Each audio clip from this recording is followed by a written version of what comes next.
Unfortunately, Kerry Mullis died in August 2019, but he clearly states the PCR test can find almost anything in almost any body. Kerry, how do they misuse PCR to estimate all these supposed free viral RNAs that may or may not be there? I think misuse PCR is not quite. I don't think you can misuse PCR. Actually, no, the results, the interpretation of it. See, if you can say, if they could find this virus in you at all, and with PCR, if you do it well, you can find almost anything in anybody. It starts making you believe in the sort of Buddhist notion that everything is contained in everything else, right? I mean, because if you can amplify one single molecule up to something that you can really measure, which PCR can do, then there's just very few molecules that you don't have at least one single one of them in your body, okay? So that could be thought of as a misuse of it, just to claim that it's meaningful. But the real misuse of it is that you don't need to test for HIV. You don't need to test for the other 10,000 retroviruses that are unnamed, also in the subject. See, somebody that's got HIV generally is going to have almost anything that you can test for because they have definitely been. HIV is a fairly rare virus. There's only 1 million of us out of 250, 300 million people in America that have that virus. So you have to get around. Either your mother had to have it and pass it to you, or you have to really be paying a lot of attention to people that do have it and paying only attention to them and get a pretty good chance of getting it that way. It's hard to get it, but if you have it, there's a good chance you've also got a lot of other ones because you've been in the market for it's been possible for you to get a lot of. To test for that one and say that has any special meaning is what I think is the problem. Not that PCR has been misused. It's like.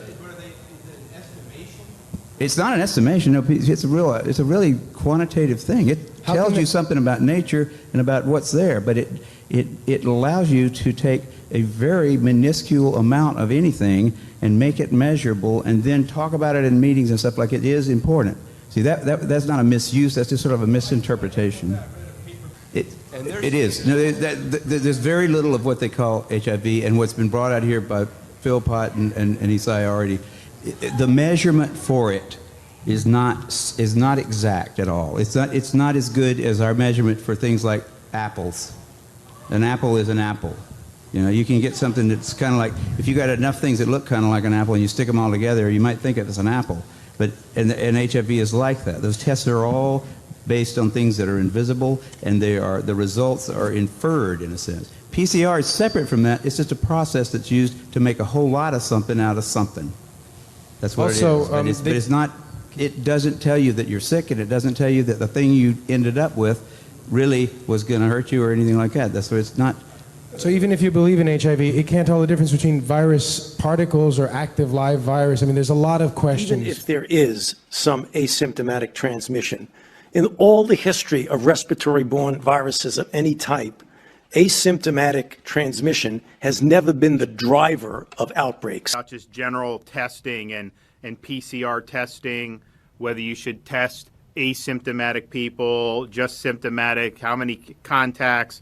Dr. Bhattacharya, what is the this asymptomatic testing with PCR? But particularly, I think one of the things that's been put out, the New York Times had an article about a month ago looking at some of the test results in New York and in, I believe, Nevada and Massachusetts. And they found that because the PCR tests are so sensitive, that up to 90% of the positives were not identifying live infectious virus.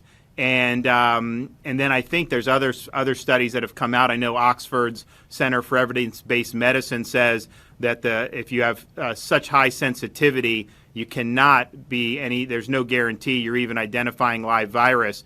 And I think that, I guess, one, just what does that mean for some of the testing and the case numbers that we see? But then two, it seems to me that if you're test positive with no symptoms with a very sensitive PCR test, and they can't even tell you if you're infectious, we're quarantining across the country probably hundreds of thousands or millions of people who aren't even contagious. And I think that obviously has a huge cost to society. Doesn't seem to be getting a lot of discussion.